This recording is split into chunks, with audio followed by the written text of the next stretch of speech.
اللهم تب علينا إنك أنت التواب الرحيم. سبحانك لا نحصي ثناء عليك أنت كما أثنيت على نفسك. أنت المقدم وأنت المؤخر وأنت على كل شيء قدير. اللهم اجعل جمعنا هذا جمعا مرحوما واجعل التفرق بعده تفرقا معصوما ولا تدع فينا شقيا ولا محروما. In the name of Allah subhanahu wa ta'ala, the most compassionate, the most merciful, all praise and thanks are due to Him, and peace and blessings be upon His beloved Prophet Muhammad sallallahu alaihi wasallam. He who is guided by the will of Allah, no one can misguide him, and he who is misguided, no one can guide him except Allah subhanahu wa ta'ala. I bear witness that there is no God but Allah and Muhammad is His messenger. Assalamu alaikum wa rahmatullahi wa barakatuh. Today is session number 17, if I'm not mistaken, inshallah. Today's session we will speak about some examples of harm and torture that are faced by the Sahaba. Last time, just to help you to keep on the track, we are having a very simple, easy explanation for the Seerah. And as we told you, Seerah is much more bigger and larger than Sunnah. Okay? When we say Sunnah, we are talking about the regulations, the verdicts, the ahkam, the teachings of halal and haram, of what is permissible, not permissible. When we speak Seerah, we are talking about a very, very wide, broad, historical, let's say, context in which the Sunnah happened inside. That's why in this session, we started before the coming of Prophet Muhammad ﷺ with tens of years, to understand what was the context before his existence. Then we spoke about the exact then when he was born, then for the time how he lived before he became a prophet. Then we delved into the idea of how he did receive the first revelation, and we are carrying on at the beginning of the da'wah, the actions of the mushrikeen, 1, 2, 3, 4 steps, until we reach to the and we finished what we call the secret da'wah, which means because of the dictatorship regimes, politically speaking, at that time, they were not allowing the freedom of speech. Jazakallah khair. Thank you very much. Barakallah feek. Thank you very much. Jazakallah khair. Allah yakramak. Allahumma salli ala Sayyidina Muhammad. Subhanallah. Allahumma salli ala Sayyidina Muhammad. So, last time we highlighted some kind of images, examples, incidents, how Prophet Muhammad ﷺ used to face a very difficult times, big challenges and difficulties. One of them he used to hit him with how they used to filth and dirt to be, laid on his back when he was praying next to Kaaba. And we highlighted some, and one of the last thing we highlighted last time, the story of Uqba bin Abi Mu'ayt as one of the well-known examples, because sometimes some examples, they have a very specific power, let's say, message. Allah subhanahu wa ta'ala revealed special ayat about this. وَيَوْمَ يَعَضُّ الظَّالِمُ عَلَى يَدَيْهِ يَقُولُ يَا لَيْتَنِي اتَّخَذْتُ مَعَ الرَّسُولِ سَبِيلًا يَا وَيْلَتَى لَيْتَنِي لَمْ أَتَّخِذْ فُلَانًا خَلِيلًا.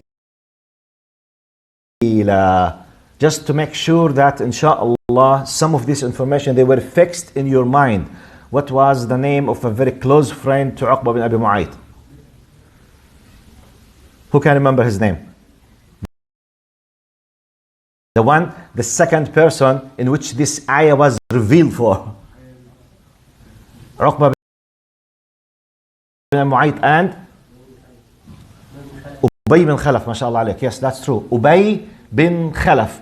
By the way, sometimes some certain stories, they do change your mind and your thinking. Mind shift sometimes because, wow. One of the greatest stories about the power of influence of the friend, bad and good. ويوم يعض الظالم عليه يقول يا ليتني لم أتخذ فلانا خليلا, the very close beloved friend. That's why when we talk about the peer pressure, about the close friends, the majority, by the way, the majority of people, their first cigarette, their first drugs, their first porno, their first whatever, most of the times happens through a very close friend, males and females. So it's amazing when you talk about. Anyway, we highlighted this last time. Today we will highlight some of the, let's say, incidents of how the Sahaba faced the torture and the difficulties and the challenges.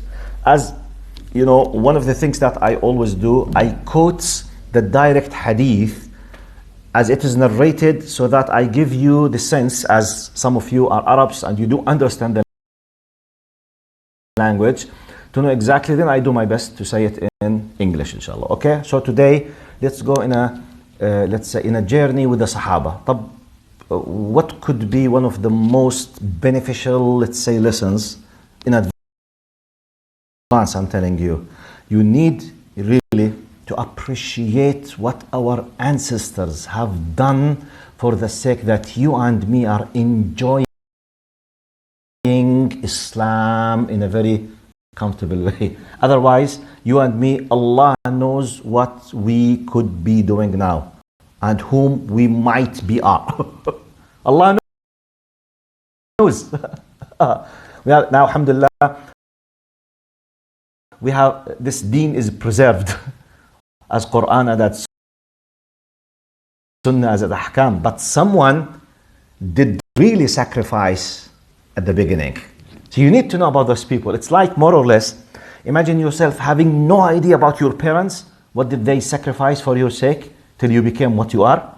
No idea at all. What kind of relation will be between you and them? You know nothing. And relation? Nothing. You will be like a robot. Anything. Really? The knowledge, we are humans. You need to know. You need to interact. You need to think. This will make impact on you. It's exactly like your parents. And by the way, the Sahaba, from philosophical intellectual point of view, should be, for us, much more important than our parents. Really? Because, I mean, definitely the Sahaba, without them, you will not know Allah. But in theory, I'm saying. Some of our parents might not want us aslan to be close from Allah. I'm not generalizing, but I faced this. Once I was teaching in a school, private school. One of the sisters there, back in my country, it was a mixed, boys and girls, high school. So one of them, she was crying at the class. She would love to wear the hijab. Her parents, they were refusing. Arab Muslim country, the parents refusing. Yes. Both of them, part of their culture at home, they were drinking whiskey. And the mother, she was threatening this. If you ever thought about wearing the hijab, I will do such and such. By the way, this story happened with me 30 years ago. I'm not talking about now. Sometimes, subhanallah, this sister, she was challenged against her deen by her parents. It happens. Another one, in the same school, his father was a communist and he was fighting Islam. His son, I taught him in a high school. When he finished, he wanted to study Sharia, so he was kicked out from home. Literally, he was kicked out from home. Go, I'm not allowing you to live here. if you want to study Islamic studies. Sometimes, طبعا this is a very low percentage, but I'm just giving you an idea. Basically, the value for us, for Muhammad ﷺ should be much more valuable than our parents. You need to know that. Really. And the Sahaba, you need to know, because, and by the way, and really be careful from anyone who tries in any way to spread the seeds of having something in your hearts against the Sahaba. This is very, very dangerous thing. Anyway, let's have an idea about some of the Sahaba. قال من صور الإيذاء التي تعرض لها الصحابة الكرام. Some of the pictures, some of the incidents, examples that they were facing when they were tortured and they were facing some harms. قال حاول المشركون فتنتهم عن دينهم وممن أوذي في تلك الفترة بلال رضي الله عنه فقد. Look now. Now the writer, I'm quoting now from the book of Seerah al-Mustanira for Muhammad Sa'id Bakr. And he's quoting, as you know, from Ibn Ishaq, from Al-Ghazali, from as we explained at the very beginning. And he is referring to the hadith with the narration from Al-Bukhari or Al-Muslim or Musnad Ahmad and etc. So he was saying, Sahaba, they were facing fitna, which means they were put into trial and they were pushed, threatened, tortured with the intention of pushing them to leave the new religion. Okay? قال, now this narration was narrated by Imam Ahmad بسند حسن, which is سند حسن is just one step less than صحيح, which is one of the high authentic. Imam Ahmad in his Musnad narrated. قال أعطوه الولدان وأخذوا يطوفون به شعاب مكة وهو يقول أحد أحد. Try to picture this now. One of the ways of humiliating Bilal, they used to give him as if he's an object for the kids to keep roaming, pulling him, I assume, with a rope or something, just pulling him to humiliate him in the Mecca, okay? As you know, we'll show you what we'll do you. Let the kids, والعياذ بالله, as if they are having a non-human object.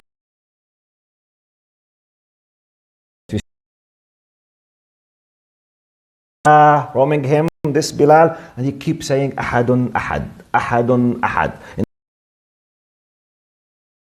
In addition to what we know, how he was then tortured, which means this is what we will do with you. We'll keep pulling you in the streets. Like, you know, a very bad example. Bilal radiallahu anhu, this is part of what he faced.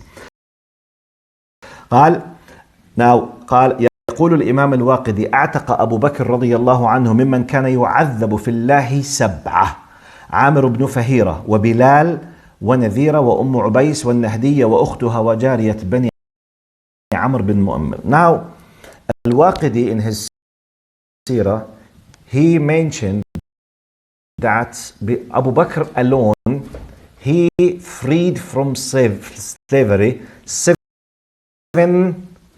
from the Muslims. They were enslaved and became Muslims. They were tortured while they are slaves. To free them from the torture and from this difficulty, you know them. Now we know from them very well known too. The rest we don't recognize them unless you go and read about them. Bilal radiallahu anhu and Amr ibn Fahira. Do you know who's Amr ibn Fahira? Who can tell very quickly what was one of the greatest job for Amr ibn Fahira? Who can?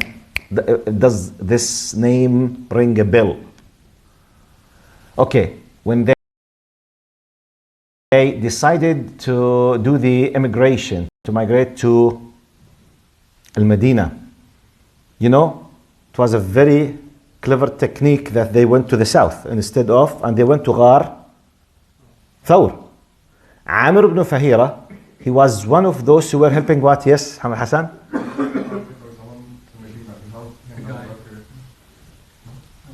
No. This was Suraq ibn Malik. Suraq, this is another story. Amir, he was a shepherd helping Abu Bakr, like his assistant. He was doing what? You know, when they were moving, he was taking the sheep with him, doing what? Destroying the footsteps of Muhammad sallallahu alaihi wasallam and Abu Bakr, because Arabs, they were professional experts in chasing, you know, tracking, you know, exactly. You know, they can tell whether how many persons are walking here. And they can tell whether the horse is holding one or two from, you know, the depth, yes. And they can tell if the person is walking while he's injured or he's carrying something or simply he's, you know, before the footsteps. It's amazing. It's, you know, they were professional in that. So they can tell if this is Abu Bakr's, you know, footsteps or Muhammad sallallahu alaihi wasallam or someone else. Subhanallah. So he used all the time to do what? To keep, you know, trying to delete these things. And he was, you know, acting as if just, you know, walking around, roaming with the sheep. And he used to go to them to tell them what happens in Makkah. He was secret, professional agent in giving the information for Muhammad sallallahu alaihi wasallam. This is Amr ibn Fahira. Amr ibn Fahira was freed from slavery by Abu Bakr radiallahu anhu. So one of those great Sahaba. And Bilal, طبعا, you know, Bilal, what happened with him. But now, Imam Muslim narrate in his Sahih as well. قد وقد نال النبي صلى الله عليه وسلم الأذى لأجل أصحابه أيضا فعن عبد الله بن مسعود رضي الله عنه قال. This is a very, very important hadith. This is Sahih hadith Muslim. Gives us just an idea about what used to happen. قال مر الملأ من قريش بالنبي صلى الله عليه وسلم. I will say the full in Arabic, then I will go word by word. قال مر الملأ من قريش بالنبي صلى الله عليه وسلم وعنده صهيب وعمار وبلال وخباب ونحوه من ضعفاء المسلمين. قال فقالوا يا محمد أرضيت بهؤلاء من قومك؟ هؤلاء الذي من الله عليهم من بيننا أنحن نكون تبعا لهؤلاء اطردهم عنك فلعلك إن طردتهم أن نتبعك. فنزلت هذه الآية ولا تطرد الذين يدعون ربهم بالغداة والعشي يريدون وجهه. By the way, when you understand the Seerah and start relating the ayats, the verses, wow, this verse narrated at that incident, this what was happening, what was narrated, like when you understand أفرأيت الذي كفر بآياتنا وقال لأوتين مالا وولدا أطلع الغيب أم اتخذ عند الرحمن عهدا وضرب لنا مثلا ونسي خلقه قال من يحيي العظام وهي رميم. When you know the context, when you recite the ayat, your understanding, your engagement would be completely something else. Look now, I go from the very beginning. مر الملأ من قريش بالنبي صلى الله عليه وسلم. الملأ, you know, we hear this in the Quran. This is a Quranic terminology. قال الملأ من قوم قال الملأ قول الملأ. Now, الملأ literally in the original lexicon of Arabic, الجماعة, the group of people. Then it's used for what we call in Arabic قال السادة والأشراف من القوم. In our language now, the very prestigious, high influencers, rich people of high politics, people of power. Al-Mala, people of power. People of power could be media people. People of power could be rich people. People of power could be politicians. Very influential in any ways. الملأ. Mainly الملأ, people of prestige, power, who are surrounding the one who's in charge, like the king or the ruler or whatever. Always الملأ. Now, as we know, they are the most group of people who are benefiting from the corruption, which is wherever you go. The people who are paying the money and earning the money from the corruption. No, that's why, subhanallah. Okay, this one. But this is the mala. Now, okay, sometimes some evil ideas comes, but I have to keep silent. صلى على سيدنا محمد. قال مر الملأ. We know who's the ملأ now, okay? قال مر الملأ from those categories من قريش بالنبي صلى الله عليه وسلم وعنده. They passed by Prophet Muhammad. He was surrounded by the following: صهيب, عمار, بلال, خباب. قال ونحوه من ضعفاء المسلمين. He was surrounded by, like, Bilal, Suhaib, they were slaves. Khabbab, okay? From the very weak people of Muslims. طبعا weak, no money, no tribe, no backing system, no power, no connections. Subhanallah, by the way, the same idea up to this moment, wherever you go. قال he was surrounded. What did they say? قالوا يا محمد أرضيت بهؤلاء من قومك? Have you been satisfied with those group, looking down to them? أرضيت بهؤلاء? This is the best of what you have decided? Are you satisfied with those group of people? قال هؤلاء الذين من الله عليهم ببيننا. You want to tell us that those people who have been favored, from amongst us, so do you think they are the best? Look to the criteria of classification. Are they the best? قال أنحن نكون تبع لهؤلاء. Look to the arrogance. Do you want us to be followers for those? قال اطردهم عنك فلعلك. Look now. اطردهم عنك فلعلك إن طردتهم أن نتبعك. Kick them out of you. طيب, what's next? Maybe we will follow you. It's not even a conditional clause. It's not just kick them, we will. No. اطردهم فلعلك إن طردتهم نتبعك. First of all, delete them, vanish them, demolish them, kick them out. Then there is a possibility. We will think. We will see. Maybe. This is the arrogance. This is, by the way, this is the disease of Iblis. قال أنا خير منه. We are the better. So طلعهم برا المعادلة. Let them be out, then we will think. قال فنزلت هذه الآية ولا تطرد الذين يدعون ربهم بالغداة والعشي يريدون وجهه. Prophet Muhammad ﷺ is a human being. If there is no revelation to guide him what to do, what to say, as a human being, easily he could be making mistakes. I mean mistakes in the best decision.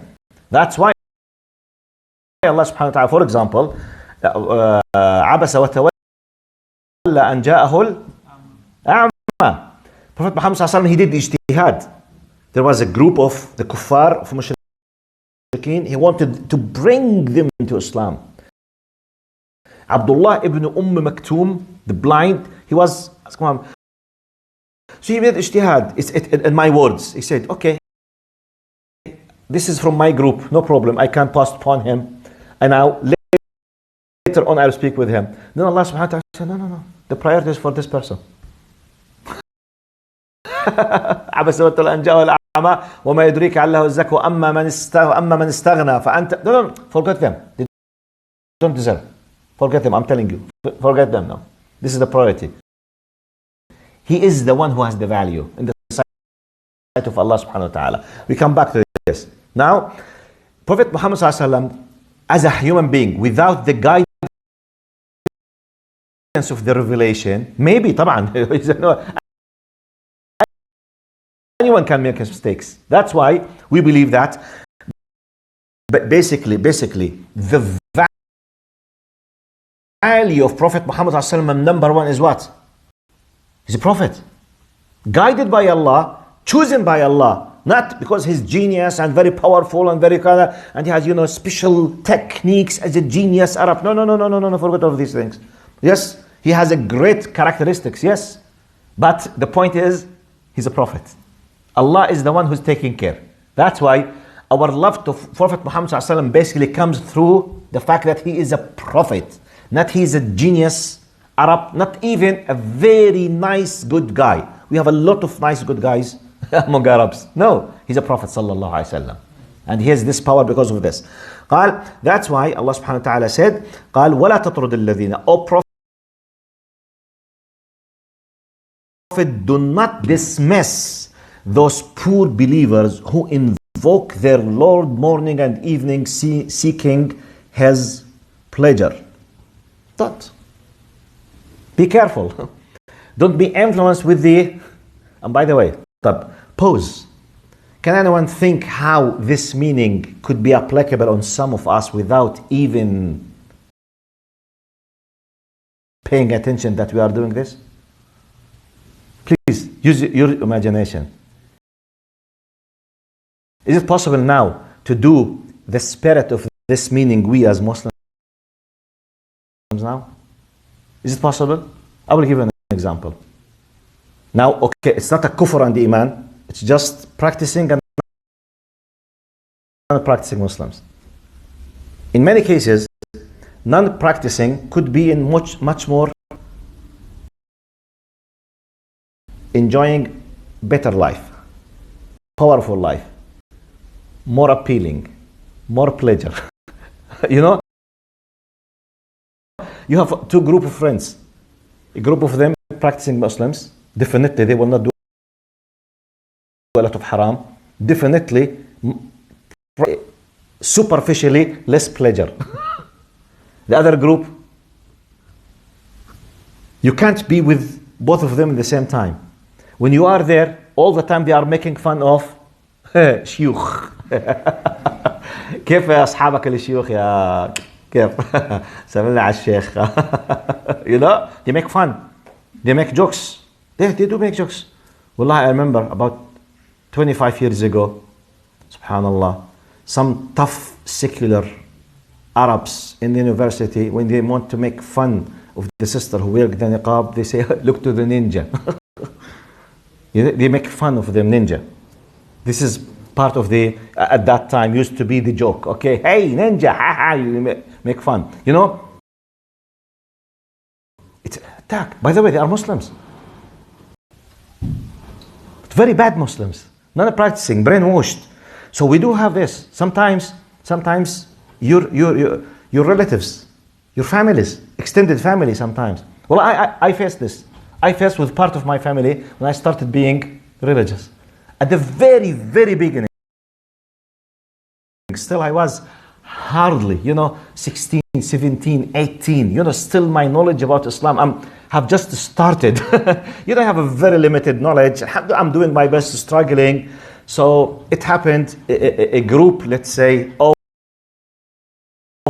my extended family, they were non-religious people and they're very rich, having a lot of high qualifications. I was very young for them, 10, 15, 20 years the average. Most of them, they have obtained their degrees from outside. One of them is an atheist, the other one is a secular, the third one is a communist, the third one is whatever. When I used to sit with them, wallahi, I was the core point of their jokes. Literally. Literally. I remember one of them, he said, hey, hey, Sheikh, you see me, Sheikh. Say, Sheikh, you see, your prophet was the first Marxist. I don't know Marxism, I don't know communism, I don't know anything at that time, okay? And he started narrating a hadith to me. Look, this hadith, your prophet said, hey, your, which means it's not his prophet. He was born as a Muslim. Okay. Your prophet said such and such. I did not know the hadith. And I don't know how he's misusing a hadith. I have no idea. I was like someone who was, against a boxer, and you like I just like this, just waiting for the next one. But subhanallah, it benefited me a lot. Every time I used to face some of them, I was not able to sleep till I obtained the answer. I can't sleep. Keep searching, reading, asking, looking. Next time, I do just a small hit. Then I take another 10 hits. But it was building me. Wallahi. To a degree, I used to expose myself to them intentionally. Because, I used to have a lot of knowledge, because sometimes, for me, one of my channels of motivations is the challenge. Some people, they don't like it. I like it. I like to be challenged. Challenge gives me power. Some people, they don't like to be challenged. They want to take it in an easy way. There's no right and wrong. I'm talking about myself. But anyway, my point, I'm going back more than 30 years. Okay? Some of my relatives, they used to make fun of whole Islam, and I was in their face. Wallahi. One of them, he tried, I was wearing a thawb or dishtasha going to Ramadan. He saw me say, look, till when you will keep wearing the dresses of women? Shame on you. قال لي فساتين النسوان بيقول لي. Yes, this is how he used to talk with me. Me personally, not by myself. I did not have the power to reply back. No knowledge, because by the way, replying it's not just a good personality. You need knowledge. You need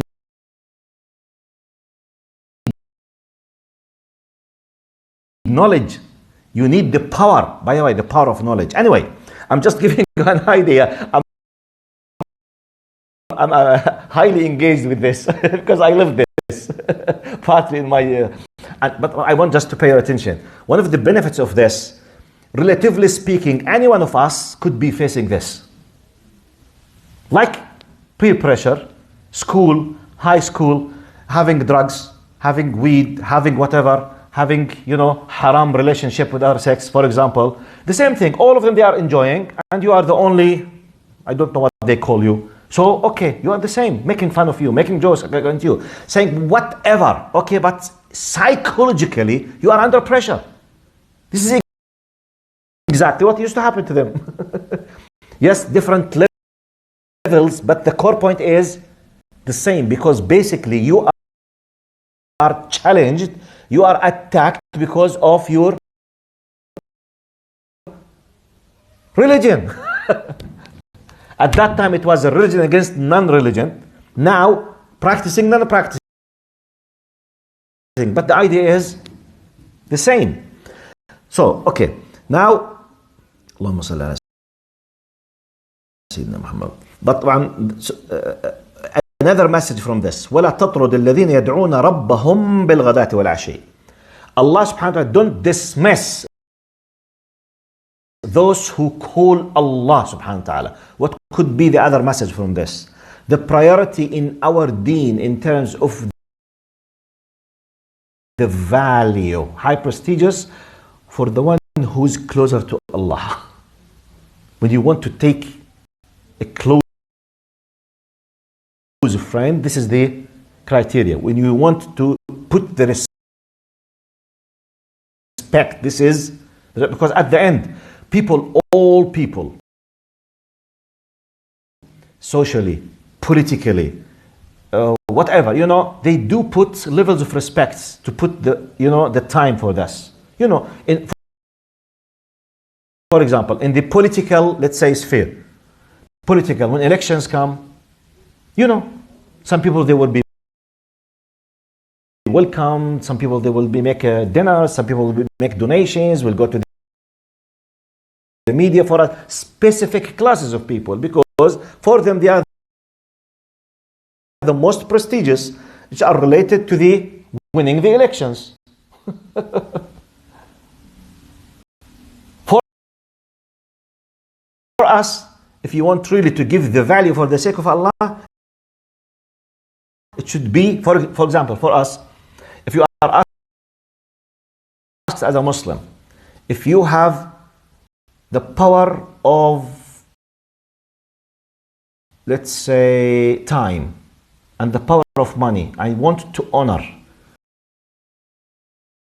do we have more respect for the one who's for example, just doing anything, wasting his time, or singing or dancing, or someone who's, for example, memorizing the Quran? This is more valuable for us. So if you want to give more value, this is for you. For someone else, the one who's dancing or singing is much more valuable. Practically, they are appreciated more than the one who reads the Quran in other places. If you want to do in your way, the people of the Quran should be honored more. And this is part of, the life. Let's go to another narration. قال وممن ناله الأذى كذلك عمار بن ياسر ووالده. عمار بن ياسر ووالده. Prophet Muhammad صلى الله عليه وسلم in another hadith رواه الإمام أحمد وقال عنه حسن صحيح. An authentic hadith, Prophet Muhammad صلى الله عليه وسلم used to tell them قال صبرا آل ياسر فإن موعدكم الجنة. Be patient, all the family of Yasir. You are promised that your end will be the Jannah. Some people, they say, Sheikh, I want to be happy now. One of the greatest messages that you need to understand. The whole idea of our struggle basically is for the Jannah. If you don't believe in the Jannah, basically you are wasting your time. If you believe, I'm not saying every one of us, Allah, will be tortured.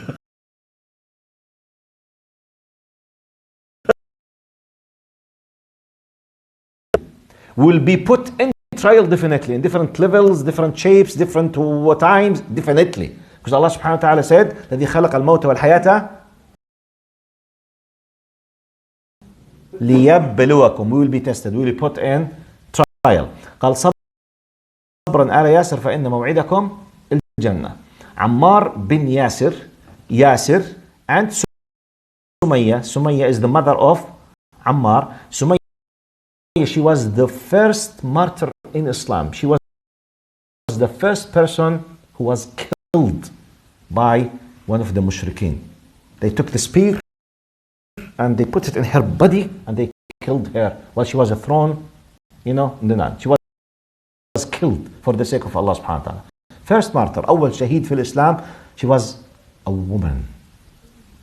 When you speak with a feminist, the first one who represented the Shahada in Islam was what? A woman, radiyallahu anha. And they used to be tortured. Ammar, radiyallahu anhu. Now let's see. And Khabbab ibn al-Arat, radiyallahu anhu. Khabbab ibn al-Arat, Allahumma salli ala Sayyidina.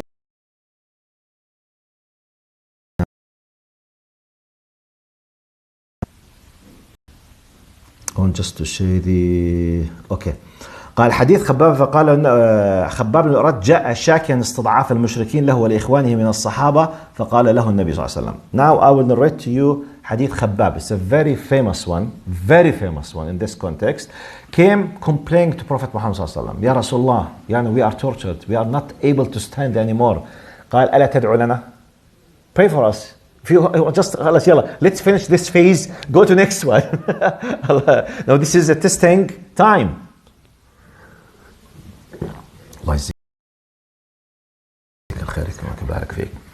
He came to Prophet Muhammad asking his support, asking his dua, asking his backing, asking anything, because it was really very difficult. Look, What Prophet Muhammad ﷺ said. قال قد كان من قبلكم يؤخذ الرجل. Now Prophet Muhammad ﷺ is referring them to what used to happen in the previous times from the believers. Pause. You know, we as Muslims believe every follower of a prophet in his time is a believer and is a Muslim. So for us, the beginning of genuine true Christians who were following Prophet Isa alayhi salam, Jesus Christ, all of them, by the way, they were tortured. They were tortured at that time by the Romans and by the Jews at that time. So they were tortured for the sake of Allah subhanahu wa ta'ala. They were killed. They were martyrs. And you know, a lot, it happens nearly with all prophets and messengers. Now, Prophet ﷺ is referring them to what used to happen for the people who preceded them. قال قد كان الرجل من قبلكم يؤخذ قد كان من قبلكم أو من قبلكم sorry, those people who were before you, preceded you, يؤخذ الرجل, and the man, the believer, used to be taken.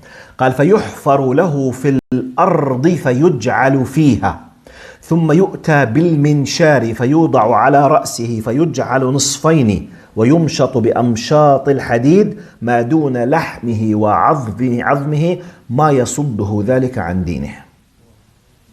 It's amazing. Can I know what's the percentage of Arabs who understood what I read? Arabs, please raise up your hands. Who understood? Okay, let's speak with non-Arabs now.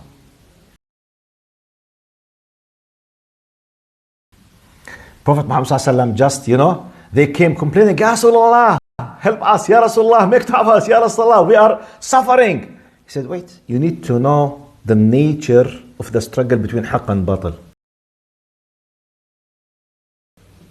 He said, I need to tell you that people who preceded you, the one of them used to be taken. They used to dig a hole for the man. And they put, you know, his body, most of his body inside the hole to fix him. Then they will bring the saw that we use it to cut the wood. قال فينشر إلى نصفين. They used to cut him alive into two pieces. قال, and you know, the certain time he used to be tortured to use the قال وبيمشط بأمشاط الحديد. You know the hawk that we use it. السنارة شو اسمها سنارة الصيد شو اسمها بالإنجليزي؟ شو؟ fishing rod. R-O-D, rod. You know, the fishing rod, sometimes they used to have something like a hook or a fishing rod, but more than one teeth, like a very sharp fork. Okay? So this is called amshat hadid. So they used to fix him, for example, and they bring this, throw it on the flesh, then used to, you know, to try to take, you know the comb? When you use the comb for your hair, they have mist, but with rod. They used to flesh to take the flesh from your body while you are dying slowly. This is called amshat al-hadid, which means you will die, but you will not die directly. You will be tortured because they will take your skin, then they will take your flesh. Maybe you will witness your veins and your blood and your flesh and your bones before you die. قال فيمشط بأمشاط الحديد ما بين لحمه وعظمه يفرق. You know, which means you might be still feeling and seeing and witnessing part of the flesh of your body completely taken out of your body before you die. قال كان يؤخذ قال ما يصده ذلك عن دينه. Said, hey, be careful. قال this was not pushing them back, you know, from their religion, which means they stayed fast and they used to be killed as martyrs. And by the way, this is not something just happened with Arabs or Muslims at the beginning. During the history, You know the people of Nuh and the people of Ibrahim. What happened to Ibrahim alayhi salam? You know, big fire, and they threw him. أصحاب الأخدود والسماء ذات البروج واليوم الموعود وشاهد ومشهود قتل أصحاب الأخدود النار ذات الوقود الله إذ هم عليها قعود وهم على ما يفعل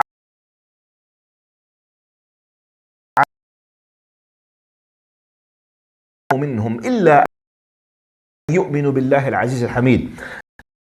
Now the story, by the way, to the best of our historical possible records, أصحاب الأخدود, they were Christians, which means after Jesus Christ. They were believing. So a non-believer, they tortured him. They had a شو اسمه الشق شو اسمه trench. Trench, you know, they digged a long, wide trenches full of wood, big fires, and used to throw them. Look what the Quran says. They were killed, they were burned alive because they were believers, Christian believers at that time. But what Allah says, look at the important thing. إِذْ هُمْ عَلَيْهَا قُعُودٌ. They were sitting, witnessing, taking care to make sure the fire is very professional, burning, torturing fire. Okay? قال وهم على ما يفعلون بالمؤمنين شهود. They were witnessing what they used to do, and they realize and understand what they are doing. جماعة دنا عبد مأمور يا بيه. You know it? Do you know دنا عبد مأمور يا بيه? Have you heard this statement? دنا عبد مأمور. Okay, this is an Egyptian statement, but this is applicable in all Arab worlds, alhamdulillah, where we have the highest and best level of democracy. Alhamdulillah, say alhamdulillah. Alhamdulillah, alhamdulillah. Why you are laughing? As if you are accusing me I'm saying something wrong. Wallahi, you make me rethink about, am I saying something wrong? You might be asked about this, wallahi. You, not me. Because I'm talking about we have the best level, alhamdulillah. Type. Because, you know, it's part of the Arabic culture when you have a dictatorship regimes, the soldiers, the security forces, the policemen, when they torture, بيقول ده عبد مأمور يا بيه, which means I'm just obeying the commandments. It's not my turn. لا حبيبي. إن فرعون وهامان وجنودهما كانوا خاطئين. One level. The decision maker. The one who makes the law. The one who gives you the commandment. The one who accepts the commandment. The one who applies the commandment. All of them criminals, and they will be punished on the day of judgment. You have no excuse than عبد مأمور. If they ask you to do this with your family, you will become crazy because you understand that this is injustice. Anyway, the point here, قال ما يصده ذلك عن دينه. They were not leaving the religion because of this torture. Part of what we need to know. Now look to the very beautiful. Now Khabbab. Now this is a very famous hadith narrated or happened with Khabbab, which means Khabbab is the one who came complaining. Okay? The Prophet Muhammad told him, look what Imam Bukhari narrated about what Khabbab said about his personal experience. Okay? Khabbab says in Sahih al-Bukhari, قال ولخباب موقف كبير في تحدي عتاة المشركين. You need to understand the following. Now, the Sahaba, some of the Sahaba, part of being close to Allah, they used to challenge the mushrikeen. By the way, challenging your enemy in itself, it's a big job, because sometimes it's not just to be ready when they attack. Sometimes you need someone to challenge. Like Umar al-Khattab. You know Umar al-Khattab, you know, he was torturing Muslims at the very beginning of the da'wah. And Umar al-Khattab, he was a giant. People, they used to fear him. So he was using his power against Muslims. So one of the things that once he decided to become a Muslim, he did what we call the takfir. Okay? Trying just asking Allah to forgive his sins. He went immediately to Fir'aun of our ummah. Who's our Fir'aun? Abu Jahl. Because Prophet Muhammad called him Abu Jahl Fir'aun هذه الأمة. وطبعا he's a symbolic idea about for the arrogance, the torture, the rejection, all of these kind of characteristics. So he said, one of the first things Umar did, he went immediately to Abu Jahl to give him the good news, glad tidings. Said, مع عمر. قال أما علمت يا أبا الحكم? Have you not known, O أبا الحكم? He said, what? قال إني قد أسلمت. قال تبا لك سائر اليوم. Wow, unto you to the end of the day. It means that يعني, then he closed the door. Then he said, I am a Muslim. Okay, do you know what does it mean in our words now? Challenging. Okay, what you are gonna do? تفضل يلا مد ايدك علي. والله it's amazing. So you need to understand. Sometimes, by the way, I'm not saying everyone should do this, but sometimes you know yourself, depends on what Allah has given you. Depends on where you are. When you decide to change for the sake of Allah, Allah has already given you. By the way, Umar al-Khattab, when he was a mushrik, he has already gained the big blessing from Allah by being one of the most powerful giants of Arabs in Mecca. By the way, Umar al-Khattab, in my readings, when he was 15, he used to be one of the most well-known wrestlers in Suq Uqab. You know, Suq Uqab, in our words now, the annual festival, one of the well-known annual festivals, okay? The Arabs, they used to come from the Arabic Peninsula. They used to see now when we have festivals for whatever reason, people, they come with candies, with the grill, with the food, with the, shows, sometimes dancing, sometimes singing, whatever, according to the culture. They bring with different things. At that time, طبعا food, 100%, clothing, trading, something, and, one of the greatest things, the poems. Poets, they used to compete. Because at that time, a poet is equal to, count, CNN, Fox News, CNBC, CBC, BBC, all together is equal to one powerful poet. Because if one of them from those well-known influencer said a verse against someone, he is finished. Literally. May Allah be with him. He's finished. It's like when the media attacks you now. Wallahi, I'm joking. Literally. This, you need to understand what used to happen at that time. This is what, imagine now, CNN, Fox News, CBC, BBC, CNBC, all of them, they are attacking you. What will happen to you? Regardless whether what they are saying good or, fake or right or whatever. Khalas, you are finished. So at that time, part of their activities to do the wrestling, musara'a. Hardly, to the best of my readings, no one was able to beat Umar al-Khattab when he was 15. What was the age of Umar al-Khattab when he became a Muslim? Who knows? 40. Umar al-Khattab, not Abu Bakr. Who knows for sure? Umar al-Khattab. Because we say Umar al-Khattab. 27, yes. He's 26, 27. Yeah. Yes, he was 26, 27. Subhanallah.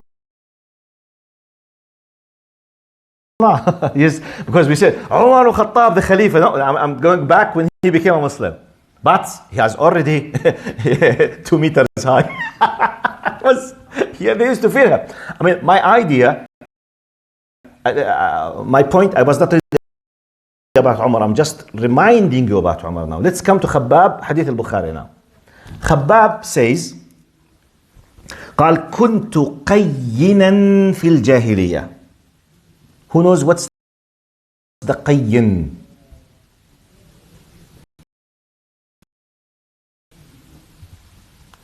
Qayyin means, huh?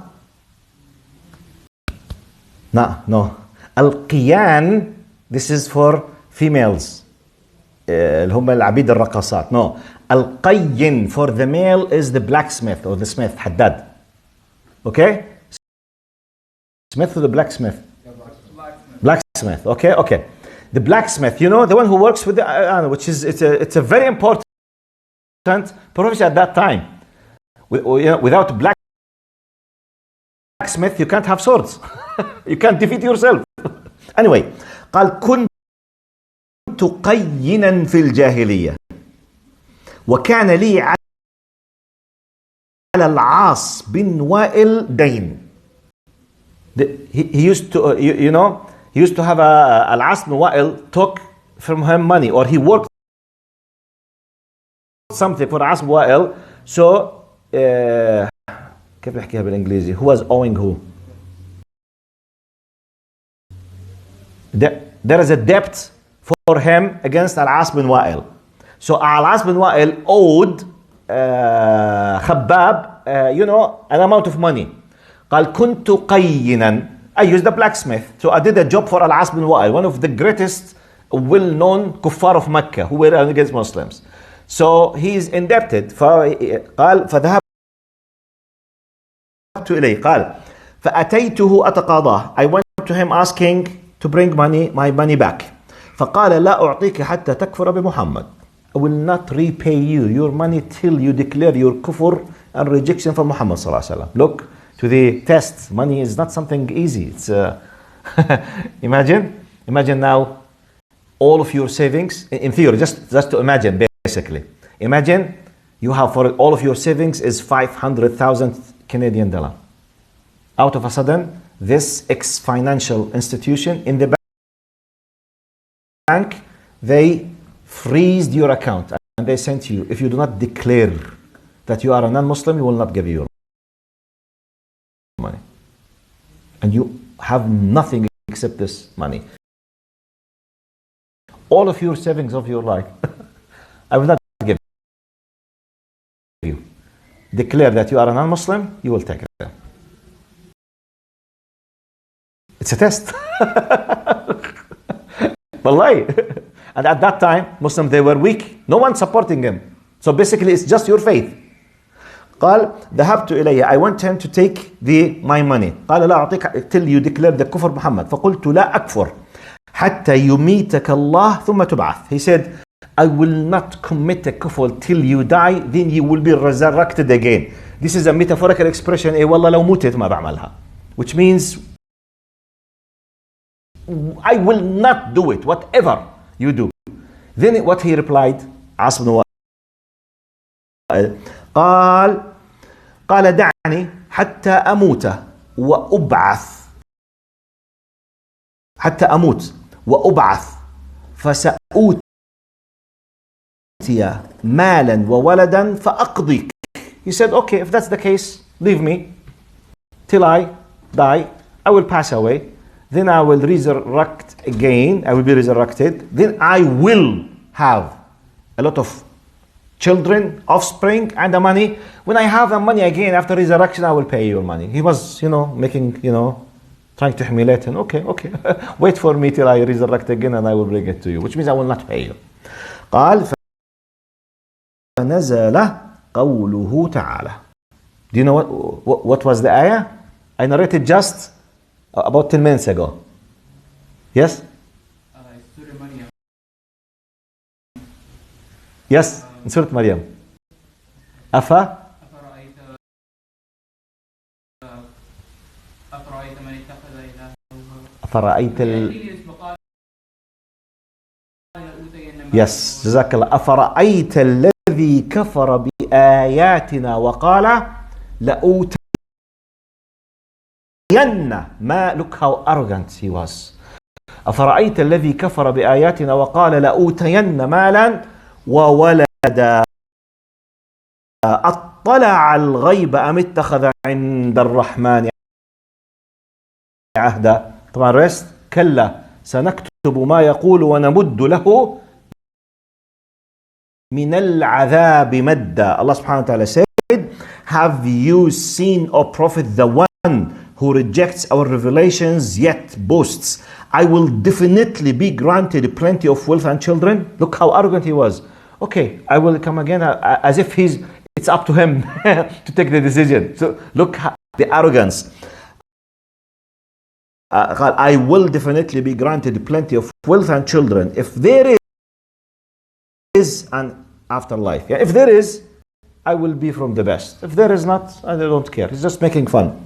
قال اللهم صل على محمد أطلع الغيب أم اتخذ عند الرحمن عهدا. Has he looked into the unseen or taken a pledge from the most compassionate?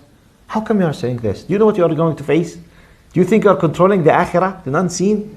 Just be humble at least. I mean, you don't know. Just keep silent.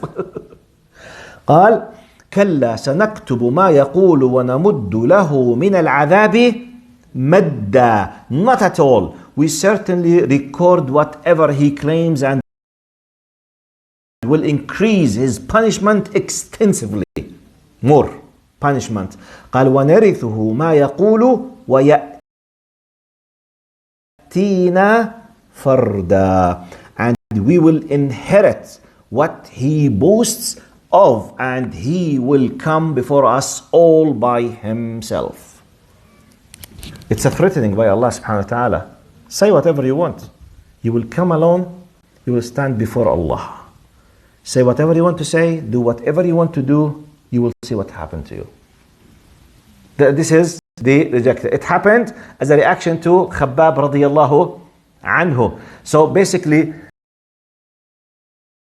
some of them, they were killed like Sumayya. Some of them, they were tortured like Bilal. Some of them, their money were taken. So it's not just,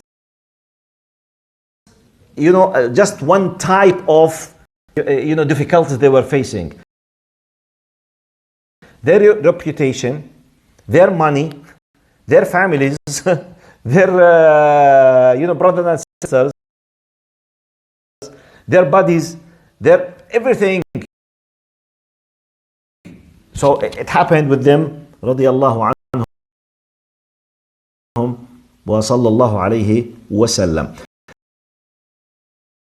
This reminded me, now I will finish with this, inshallah, today's session is finished. This reminded me somehow with Al-As ibn Wa'il and the similar, like Abu Jahl and that, reminded me with Qarun. The same idea, by the way. Qarun كان من قوم موسى فبغى عليهم وآتيناه. I need just part of this. When he was, arrogant, when his people reminded him, وابتغ فيما آتاك الله الدار الآخرة ولا تنس نصيبك من الدنيا. Allah has granted you a lot of khair, a lot of wealth, a lot of power. The money that you own basically is by the blessing of Allah subhanahu wa ta'ala. Because simply, if Allah taken just part of your power, if you can't move your body basically, and you just stay at home because you are ill, how can you work? You can do nothing. So be humble. Know your place. قال إنما أوتيته على علم عندي. I was able really to achieve all of these things by my own power, by my own knowledge. Al-As ibn Wa'il, the same thing now. Okay. It's not just I will come again. In case if there's a heaven life, I will have children. I will have, because by the idea I will have children in their language means what? Power. Because numbers, the manpower. What's the use? The manpower. With numbers, basically you are powerful. Yes, the power. Because when you have a tribe, when you have 10 sons, basically, you can do many things, unlike the one who does not have, except himself. Because simply, لأوتن مالا وولدا اطلع على الغيب أم اتخذ عند الرحمن عهدا. Have you had an idea about the unseen? Is it under your control? قارون the same thing. إنما أوتيته على علم عندي. And the idea of the way how طبعا قرح in Arabic in the Torah is قورة in English, or in Arabic قورح. In the Quranic name it's قارون. Okay, but you will not find it in the Torah exactly قارون. They call it قرح. In English قورة. Okay, which is قارون. But one of the ideas. Now I finished today. طيب. Just to try to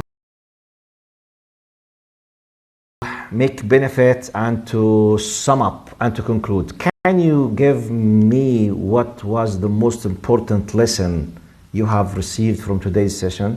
I need just 2-3 of you and we will finish. Number one, and I will repeat. Appreciating our past people Or ancestors. who have gone through literally so many struggles to Jazakallah khair. Appreciating the Sahaba. Unless they have done what they have done, we could not be what we are now. Okay, what else? Personal, yes, Shahid. Avoiding arrogance. Avoiding arrogance. Jazakumullah khair. Yes, that's true. Because basically, the biggest disease for the mushrikeen of Mecca was what? Arrogance. Kibr. By the way, this is the problem of Iblis. The problem of Abu Jahl. The problem of most of the mala during the history. Subhanallah. Yes, what else? Yes? Understanding that we as believers we're going to have tests and sometimes they're going to be really heavy and we have to... Understanding as believers that we will face tests, definitely. And sometimes the test could be really severe. I mean, we don't know exactly. But we keep put our trust in Allah and keep asking Allah to help us to be able to deal with tests. Yes, Jazakallah khair. I have a question if you wouldn't mind. Yes, I finished. خلاص يعني. I hear so many words, one of them, اللهم أسألك العافية. What is the meaning of عافية? العفو والعافية والمعافاة التامة في الدين والدنيا والآخرة. Wallahu a'lam, to the best of my knowledge from the general meaning, I don't know the exact literal meaning, but the meaning that we use, which means when I'm as a mustalah, as a terminology that we use it, فلان معافى, which means he is not hurt, he is not touched, he is not injured, he is not something, which means protected, saved. It's as if saying, oh Allah, protect me from being in a very difficult status in my relation with you. I'm not having rejection for you. I'm not feeling bored of your test. I don't hate your qadr. I'm not doing anything bad, so I am mu'afa, which means I'm protected from anything against what you love or your will. This is the general meaning of it. Wallahu alam. Any lesson? Yes? Today, basically, we're talking about the Sabr, patience, yes. And also, if you remember last time in Tafsir Seerah, talking about Al-Baqarah 153, Subhanallah. So my question is, the patience is come first before prayer. What is the wisdom? Tomorrow. Yes? Tomorrow. Yes, yes. This, but actually, this is part of tomorrow's lesson because you asking why Allah subhanahu wa ta'ala said استعينوا بالصبر then الصلاة. So if I said something today, they will not come tomorrow. No, I'm just joking. Okay, inshallah. بإذن الله إن شاء الله. طيب, see you tomorrow. جزاكم الله خير. السلام عليكم ورحمة الله وبركاته. بارك الله فيكم. Me no English, huh?